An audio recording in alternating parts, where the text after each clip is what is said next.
So I want to thank the organizers, Fabric Ventures and Cognitive X, for having us at this, what's shaping up to be a very exciting event. And really excited to be here to speak about the future and potential of disruption of centralized finance and effectively the future of financial services. We have a fantastic, stellar panel here, both a blend of virtual and in person. Welcome to the new world. And without further ado, I will allow our panelists to introduce themselves very quickly for you. So, Dr. Stephen Waterhouse of Orchid Finance. Not exactly finance, but yeah, just Orchid. Hi. I'm also a venture partner at Fabric with Richard, here somewhere in the audience, and many of my friends here. And yeah, I've been in crypto since 2013, co-founded Pantera Capital, and then a few years later started a company called Orchid, which is building decentralized VPN and security tech. Work on a lot of things in that area still. Venture partner of Fabric, angel investor in the space. Been involved in DeFi since the earliest days, and with many of the investments to do with Fabric, I like to try things out, sometimes in a big way, and very excited to be joining this panel. Morning, everyone. My name is Dmitry. I'm the CEO of Copper. Copper is a safeguarding trading infrastructure service provider, so custody, clearing, settlements, prime. Yeah, I've been in the market for 5 years, servicing hedge funds, trading firms, prop shops, platforms, and as of January, sell-side institutions like State Street and others who I can talk about today. So that's me. And Julien?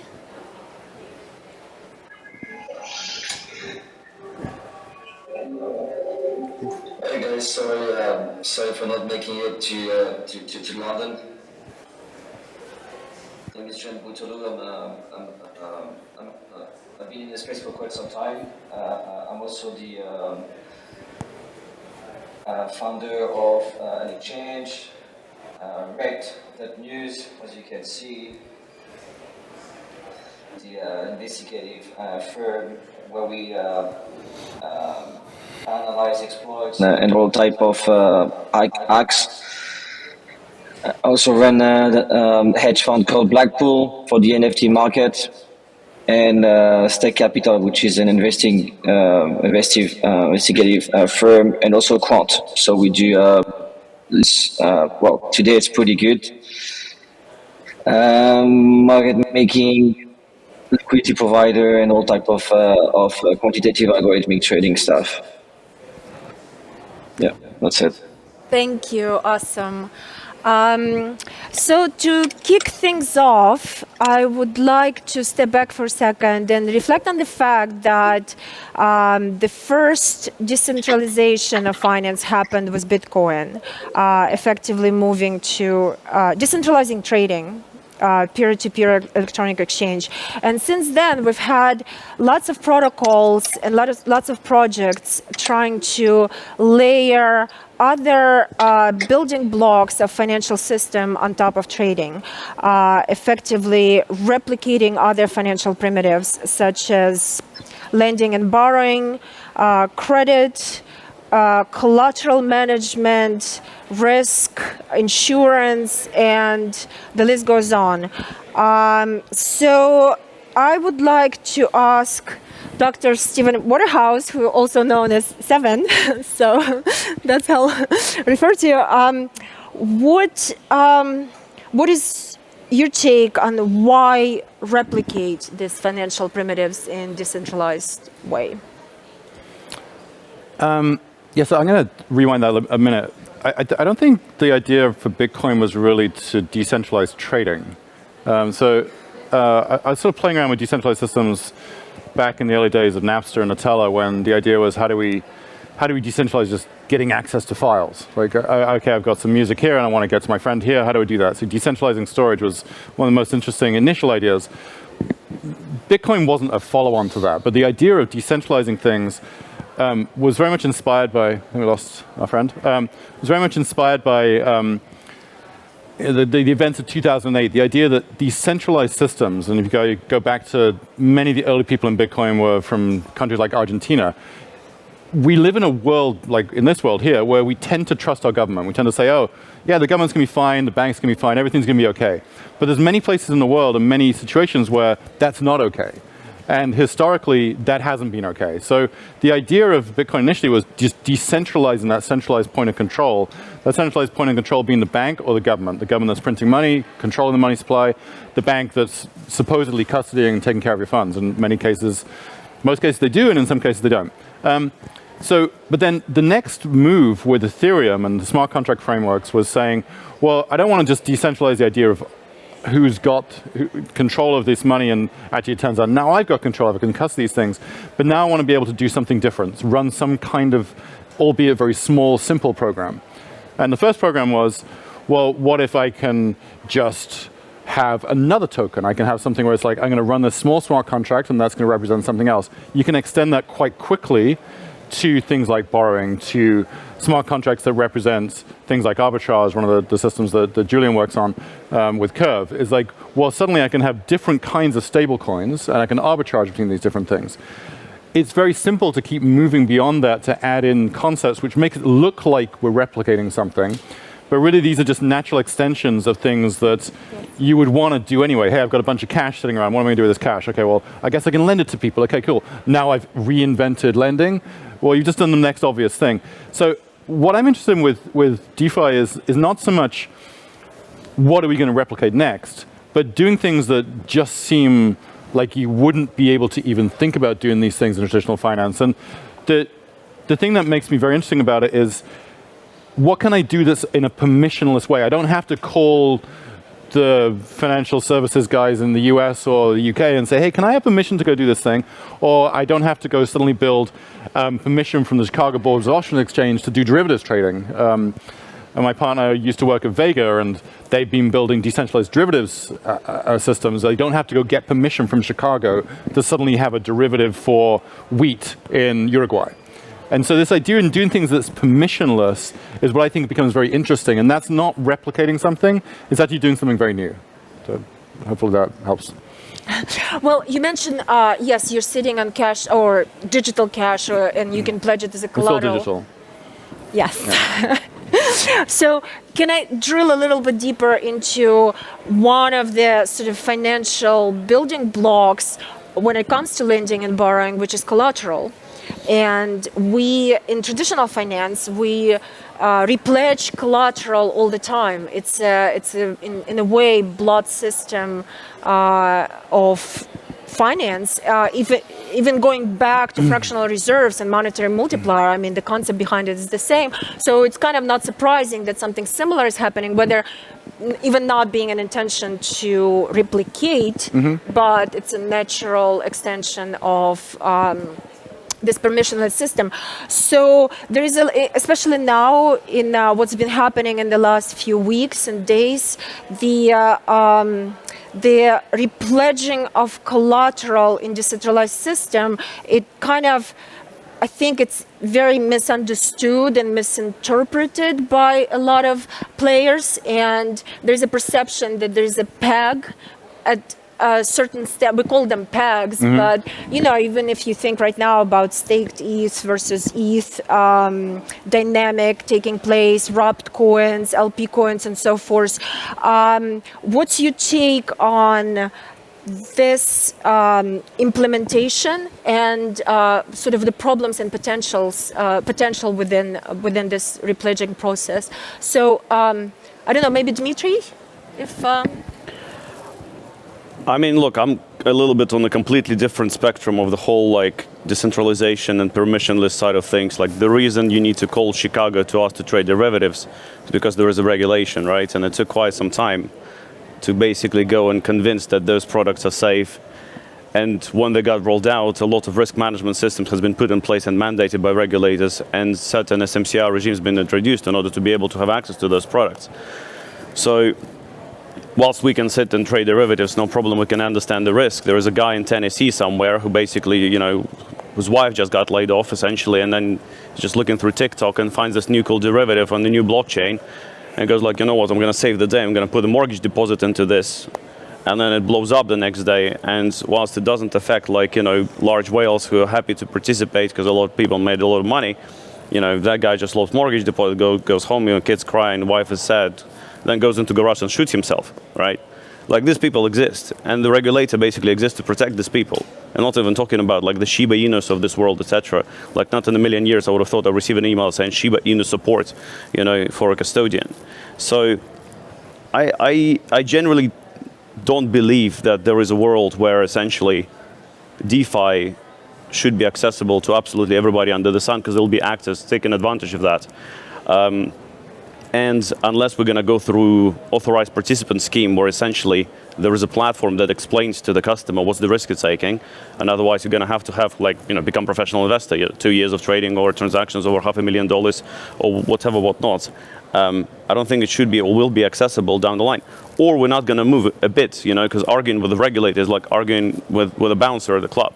You know, like, you know, you're not gonna explain that this selling structured products to people on DeFi is absolutely okay. And here's another thing, like, I think there is a myth which we sort of like, you know, saying that there is this secret meeting at Wall Street where people just sit down, you know, talking about like yield generation. Like, people would sit down and go like, so who's going to be making 20% yield? Who's going to be making 30? Let's keep it all to ourselves. You know, this 30%, 50%, 90% yield is only going to be kept to us, and, you know, screw the retail. And now for the first time ever, that's available to everyone else. Like, it doesn't exist. Like, people make money in a space like in traditional finance, as you'd call it, you know, following the rules. And if they don't follow the rules, they pay fines, they go to jail, and yada, yada, yada. Similar to your question, like on collateral.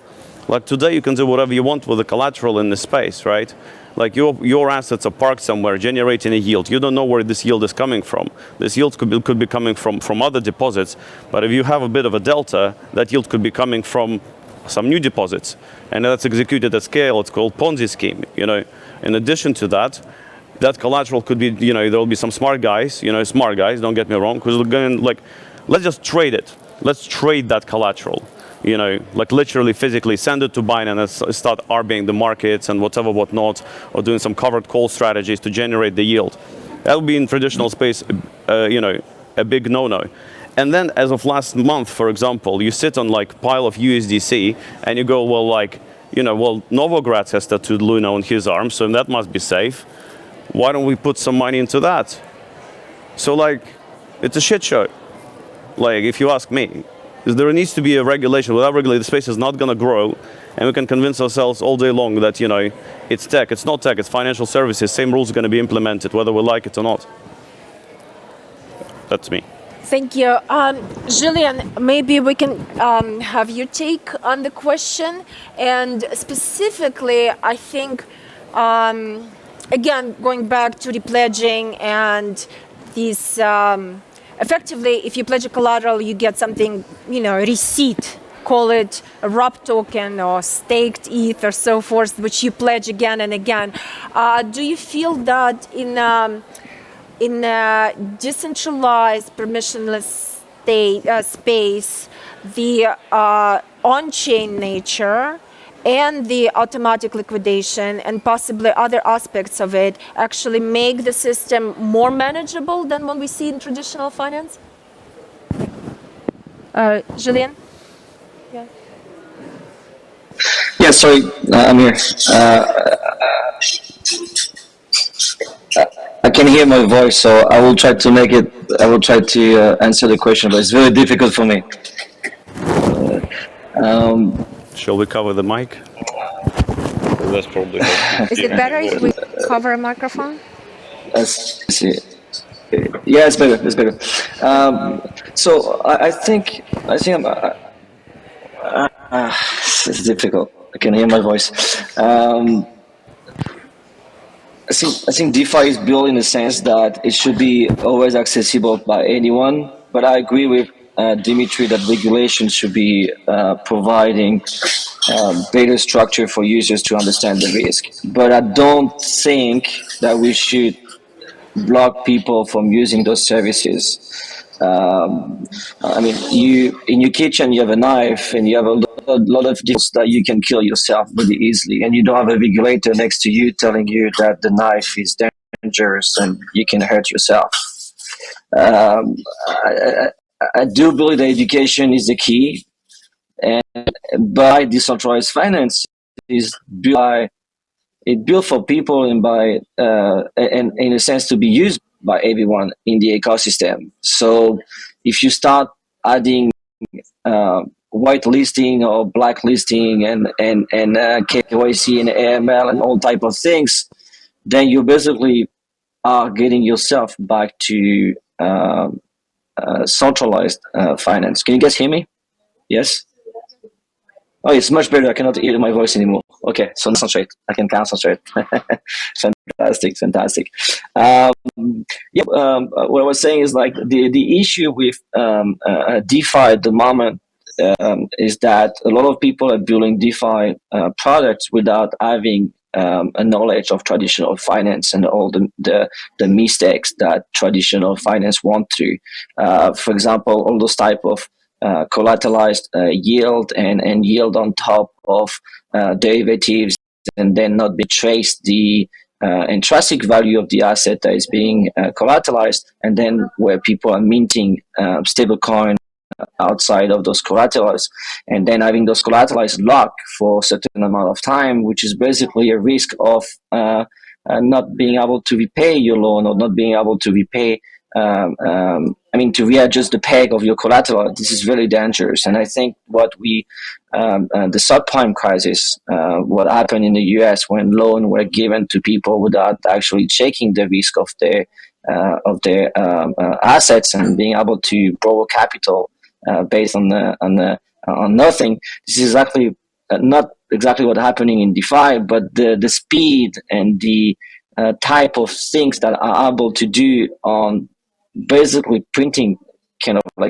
out of nowhere, it's very dangerous.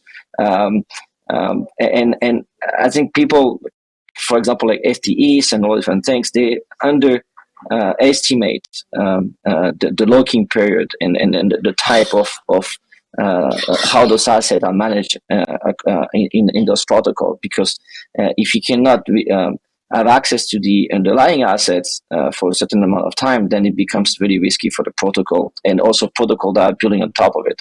So the beauty of DeFi is being able to have a technology that can be used by anyone and built by anyone. But then at the end, because it's a DeFi Lego, we need to understand that across the entire supply chain of DeFi, then if there's something that's breaking, all those different projects, they need to protect themselves. So that's the reason why we have over-collateralization and all type of things. And then coming back to Dmitry, I don't think that I do believe regulation is important, and I always push for more regulations. But stopping people from using those products is against what we call decentralizations. We need more educations and we need more way for people to understand the risk. But you will never stop people from having access to a knife to just cut a piece of meat or just like hurt themselves and commit suicide.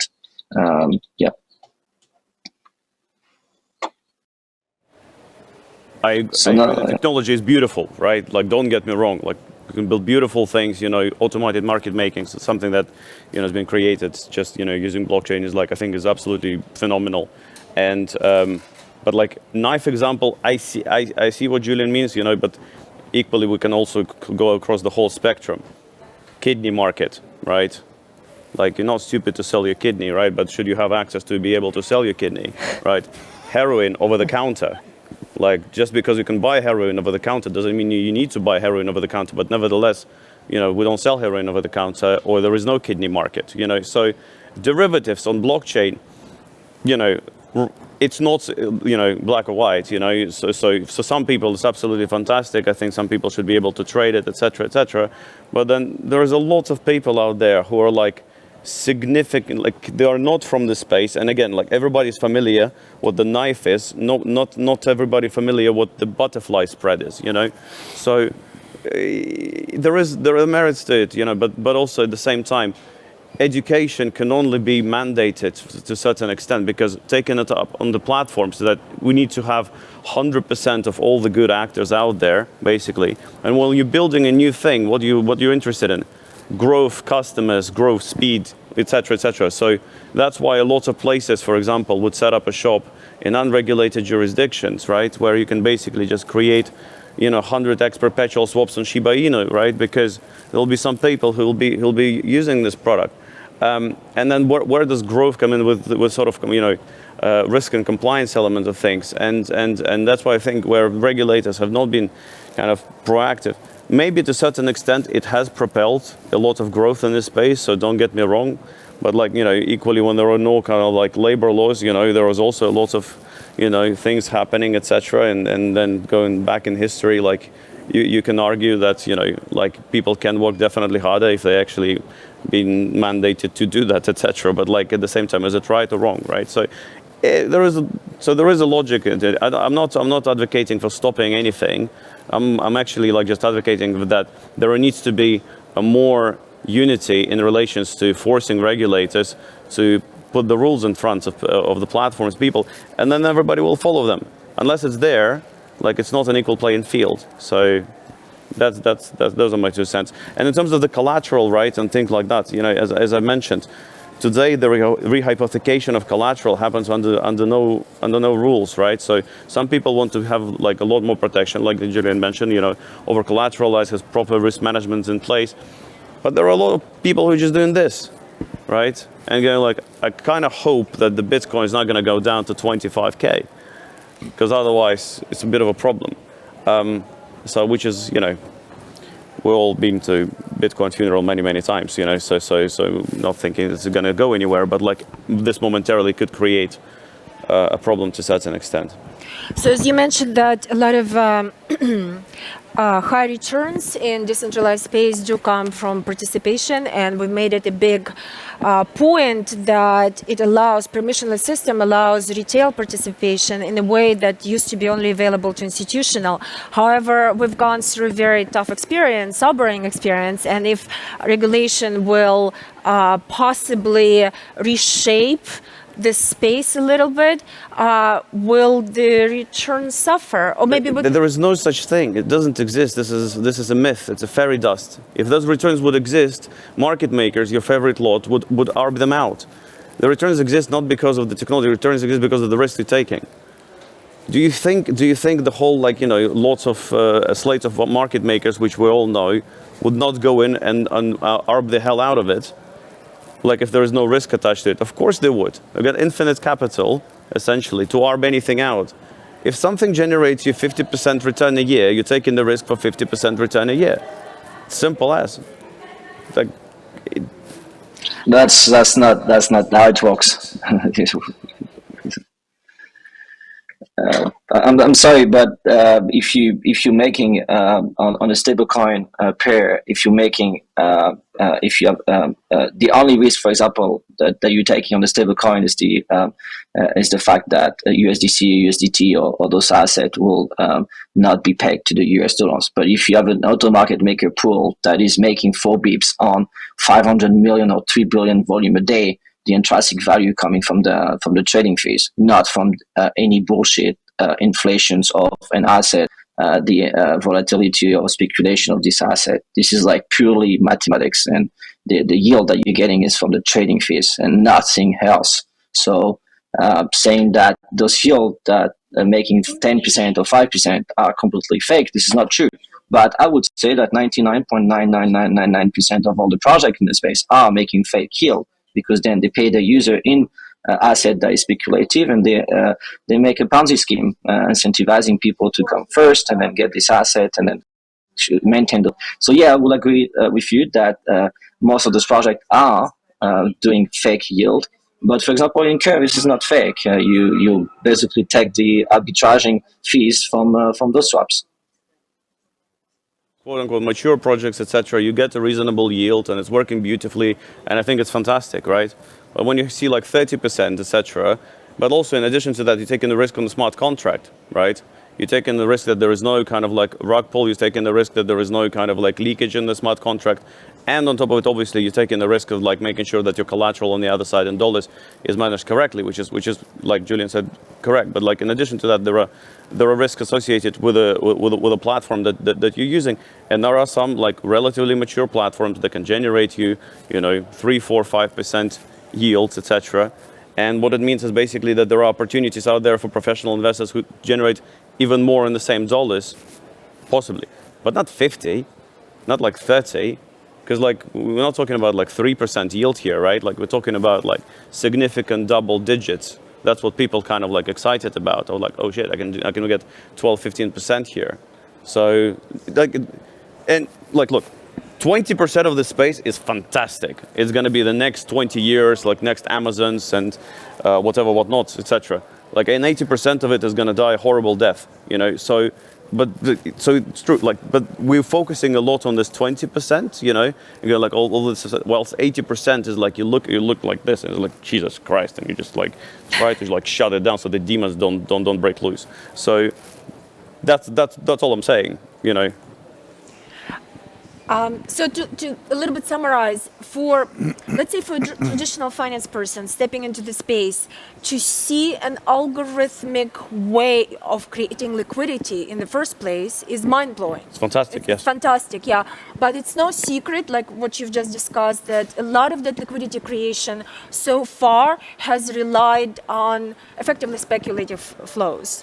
Yes. Call it Ponzi scheme. Well, different. Not Ponzi, yeah. So I guess my question is, where do you see we're going? How is that going to develop? And that's more of a kind of shot, using your imagination. But how will that evolve as opposed to, taking a step back and just limiting that space? And I mean, I can. Yeah, Julien, go ahead. Go ahead. Okay. What I see, what happened in the space is you can look at the emergence of innovation in blockchain and also the bull and bear market. We came the ICO, the nascence of DeFi, the ICO phase, boom, where people were creating a simple landing page, and 99% of all those landing page and projects that were just fake and not creating any value. But then we saw like some DeFi projects such as Uniswap and Curve and all the type of different projects. And then we went into the NFT market, where the same type of things happen. Is like JPEG making billions of US dollars profit and trading on OpenSea, but then those JPEG not really intrinsic value. Now we're moving into a more mature market with the NFT, and to link, for example, like Centrifuge and all type of different projects. You link the physical world with non-fungible asset power, or digitalization of those assets, and now that we also have many different projects, thousands of projects that did the farming coming out of nowhere into those high APY and buying those assets. The bear market and a lot of money and a lot of things that are happening in the space. When we're moving into what I've been saying in investment and we're now this is moving into true utility. I mean, satellite projects that are trying to put some of those fakes, but it's kind of in the NFT gaming where you add play to earn, where you basically play to earn money. Well, now Electronic Arts and those big industry are moving into play, and you can get earn, but don't get paid to play. So what we're seeing now in the DeFi space is exactly the same. Why would you invest in speculative assets, in a speculative project, if you can actually make those super strong yield, like Dmitry mentioned, 5%, 8%, and all different things. But this yield is actually coming from either the lending market, where people borrow and pay fees, or the auto market making, where you actually get the fee on swapping those assets. So I think the market is getting more mature. You won't see project raising thousands of millions of US dollars with just by distributing the inflation token to people. I agree to a lot of things that Julien said, but there is always, like, every year there is something new, right? And last year was NFTs, year before it was DeFi, year before it was blockchain, year before it was quantum, year before it was AI, year before it was big data, et cetera, et cetera. And this year is metaverse, right? For example. So there was always going to be a topic where people just raising capital, like at more than normal multiples on ARR. And so there was still going to be high, whilst in the background, those projects are going to be maturing, right? So from that standpoint, it's 100% correct. One thing I would add is, I don't see the space evolving in terms of, like, trading and safeguarding infrastructure, for example, like we're in, is that how this is not going to go cross asset class. Yeah. So that there will be traditional instruments essentially in this space. There's already a massive demand of, like, hey, can I post my collateral in T-bills, for example, and things like that. And that's where really the regulators start scratching their head. Because, like, and my suggestion generally for regulators, like, look, you don't understand this world, fine, right? Regulate tokenized financial world, right? And then apply the same logic here. And then you can see which assumptions you can relax, etc. Which points you can relax. To me, this is the easiest path, because today, like, you can literally follow MiFID II, like, rules, like there's no tomorrow, and basically use the same technology, because technology is not regulated as deeply. Yes, there are some regs in and around, like, risk management for derivatives and things like that, and, like, you have to use software which basically makes sense and measures this, the margin in risks and things of that nature. But over the next 3 years, we'll definitely see this going cross asset class, and this is the convergence. So I think, like, TradFi, DeFi kind of like panels are going to be a little bit short-lived over the course of, like, 3-4 years. This is going to be like business and .com business, So it's like, there'll be no more .com business. Everything is .com business, So. And from that standpoint, just finance, and I don't think there'll be fintech. Like, everything is tech, and blockchain is part of it, which is an underlying layer that powers this whole thing up. So, future is beautiful. Don't get me wrong. Like, I mean, you might hear, like, oh, he's a naysayer. No, I 100% believe in the future of this space. I just think we collectively need to be less excited and build more and just work together more, and making sure that this grows, like, sort of in a more sustainable way, rather than we go through this stupid cycles where I get messages in the morning, do you know what's going on with the market? Or have you heard of this Luna? Or da-da-da-da-da-da, and this and that. It's like it's not my problem, Like, can we just, like, so you see what I mean? So those are just to add to that. But, innovation is fantastic. But I still think there will be projects that are going to be raising hundreds of millions of dollars with a pitch deck. Maybe this macro changes things a little bit, but there's always going to be something which is, like, the next thing, and then the next thing whilst the previous thing hasn't been finished. So. Thank you. And we have a few more minutes for the questions from the audience. Yes, please. Hi, thanks for that really interesting talk. So you talked a lot about the benefits that things like the tokenization can bring, the programmability can bring. The title of the talk was a lot around the decentralization, and you've mentioned a lot, and there was a great debate between Julien and Dmitry around the role of the regulator. So where do you see there being a core role for that decentralized capability? And where do some things end up being centralized, partly to give that consumer confidence that a number of you were referring to? I mean, the name of the game here, essentially, so you have buy side, which is like the hedge funds, the trading firms, etc., all that lot, which is very brutal market, or very honest, last day of the month, how much money did we make, net of fees, that's it, right? Like, there are no questions, no BS. And then there is a sell side that provides that infrastructure, the primes, the custodians, etc., etc. So the name of the game generally over the tokenization, and tokenization I'm going to use quote unquote because it's been overused a lot, because people talk about tokenizations like, people have been really struggling by 1 centimeter of Monet painting. I don't think really this is the product market fit, right? But people have been chasing MT500 settlements on Swift for the last 30 years. There's probably more applications on that front. So if that's basically resolved through blockchain and then some of the technology implemented on that front, what you basically give is for buy side, you give capital efficiency because they've been craving for this for quite some time, And T+2 settlements is if you're lucky, right? We're talking about fixed income, T+20, T+25, T+ sometimes never happens, Yeah. And on the sell side, they've been halting the shorter settlement cycles because those are overnight lending rates that they're getting over those days, right? And they're going like, look, we got to keep that because we got to keep, the lights on, and we got to basically keep 80% of the workforce that's moving pieces from left to right and, chasing the settlements all day long. So blockchain helps these people obtain the margins on the sell side, or get their margins back, and increase capital efficiency on the buy side. So that's what this process could create. Like that's where the core piece of it is, if you kind of like summarize it like in a couple of minutes. Thank you. I think we had another question. Yeah, this is a question just about the knife analogy.